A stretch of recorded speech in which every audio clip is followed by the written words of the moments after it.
There's no way a fidgety and skeptical news anchor would ever have started meditating were it not for the science. The science is really compelling. It shows that meditation can boost your immune system, lower your blood pressure, help you deal with problems ranging from irritable bowel syndrome to psoriasis.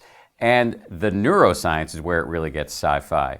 There was a study out of Harvard that shows that short daily doses of meditation can literally grow the gray matter in key areas of your brain having to do with self-awareness and compassion, and shrink the gray matter in the area associated with stress.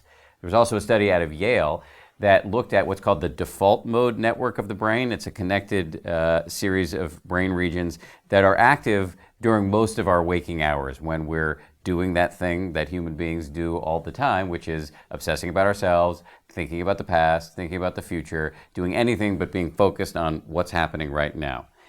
Meditators not only turn off the default mode network of their brain while they're meditating, but even when they're not meditating. In other words, meditators are setting a new default mode. And what's that default mode? They're focused on what's happening right now.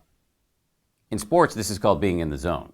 It's nothing mystical. It's not magical. You're not floating off into cosmic ooze. You are just being where you are. The cliche in self-help circles is being in the now. You can use that term if you want, but because it's accurate, it's slightly annoying, but it's accurate. It's more just being focused on what you're doing. And the benefits of that are enormous. And this is why you're seeing these unlikely meditators now, why you're seeing the U.S. Marines adopting it, the U.S. Army, corporate executives from the head of Ford to the founders of Twitter, athletes from Phil Jackson to many, many Olympians, scientists, doctors, lawyers, school children. There's this sort of elite subculture of high achievers who are adopting this because they know it can help you be more focused on what you're doing, and it can stop you from being yanked around by the voice in your head. My powers of prognostication are not great. I bought a lot of stock in the company that made Palm Pilot back in 2000, and that didn't go so well for me. But having said that, I'm going to make a prediction. I think we're looking at meditation as the next big public health revolution. In the 1940s, if you told people that you went running, they would say, who's chasing you? Right now, if you tell people you meditate, and I have a lot of experience with telling people this, they're going to look at you like you're a little weird most of the time. That's going to change. Meditation is going to join the pantheon of no-brainers like exercise, brushing your teeth, and taking the meds that your doctor prescribes to you.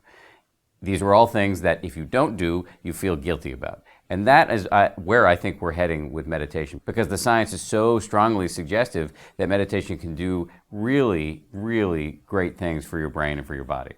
The common assumption that we have, and it may be subconscious, is that our happiness really depends on external factors. How was our childhood? Have we won the lottery recently? Did we marry well? Did we marry at all? But in fact, meditation suggests that happiness is actually a skill, something you can train just the way you can train your body in the gym. It's a self-generated thing. And that's a really radical notion. It doesn't mean that external circumstances aren't going to impact your happiness. It doesn't mean you're not going to be subject to the vagaries of an impermanent, entropic universe. It just means you are going to be able to navigate this with a little bit more ease.